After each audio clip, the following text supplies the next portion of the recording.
Hi everyone, welcome and welcome back to my channel. This is Shubhodip Mondal, a second year MBBS student of Mednipur Medical College and Hospital. তো দেখো কালকে তোমাদের NEET Yuji 2024 paper তোমরা যারা দিয়ে এলে তারা অনেকেই আমাকে মার্কস জানিয়েছো। তো যাদের এবারে হয়ে গেল তাদেরকে অনেক অনেক কংগ্রাচুলেশনস।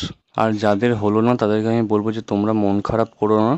আমি তোমাদের জন্য একটা সেপারেট ভিডিও কয়েকদিন বাদে রিলিজ করবো যে তোমরা কি করতে পারো ফিউচারে, মানে কোন কোর্সে যেতে পারো বা এই কোর্সে তোমাদেরকে যদি এমবিবিএস করতে হয় তোমরা কীভাবে প্রিপারেশান নেবে সেই নিয়ে একটা ভিডিও আসবে। তো যে নিট ইউজি 2024 পেপারের কথা বলি, তো বায়োলজি খুবই ইজি ছিল, কেমিস্ট্রি ইজি টু মডারেট এবং ফিজিক্সে মডারেটের সঙ্গে কিছু মানে ট্রিকি কোশ্চেন ছিল অবশ্যই।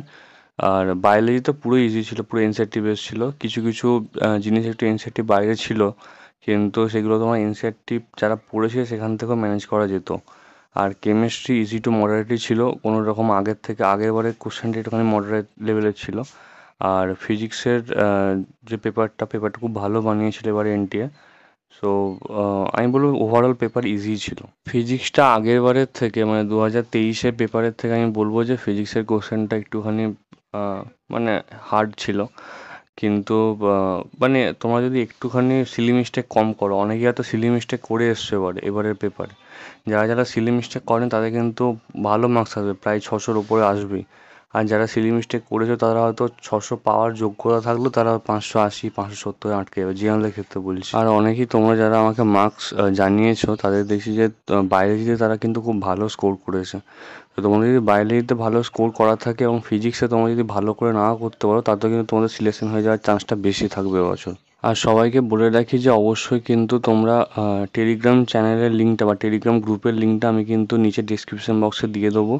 তোমরা ওখান থেকে টেলিগ্রাম গ্রুপে অবশ্যই জয়েন হয়ে যাও। যাদের যা কোয়ারি আছে আমি অবশ্যই চেষ্টা করবো সেগুলোকে সলভ করার। আর তোমরা অবশ্যই আমাকে ইনস্টাগ্রাম, ফেসবুক বা যে কোনো জায়গায় মেসেজ করতে পারো, সমস্ত লিঙ্ক কিন্তু তোমরা অ্যাবাউট সেকশনে পেয়ে যাবে। তো দেখো, ইন কম্প্যারিজন টু পেপার 2023 মানে 2023-এর পেপারের যদি আমি কম্পেয়ার করি 2024-এর পেপারের সাথে, তাহলে 2024-এর পেপারটা কিন্তু মানে স্লাইটলি ইজিয়ার সাইড ছিল যদি আমি ডিফিকাল্টি লেভেলের কথা বলি 2023-এর থেকে। তো আমার মনে হয় যে এবারে কাট অফ ইনক্রিজ করবে অবশ্যই। কিন্তু তোমাদেরকে যদি কেউ বলে থাকে স্কাই রকেটিং কাট অফ হবে 650, 620, 630, 620, 630 চলে যাবে, এরকম কিন্তু হবে না। তো অবশ্যই স্লাইটলি ইনক্রিজ করবে আগের থেকে, এমনিতেই কাট অফটা অনেকটা বেড়ে রয়েছে। তো আমি পরে একটা সেপারেট ভিডিও রিলিজ করব regarding cut off category wise, তোমরা ওটার জন্য অবশ্যই ওয়েট করো। আর এখন অবশ্যই তোমাদের পরীক্ষা হয়ে গেছে, তোমরা রেস্ট নাও একটু, কয়েকদিন যা যা হবি আছে তোমরা অবশ্যই সেগুলো মানে পূরণ করতে পারো আর কি, যা যা ছিল এতদিন নিটে প্রিপারেশন জন্য করতে পারোনি তোমরা।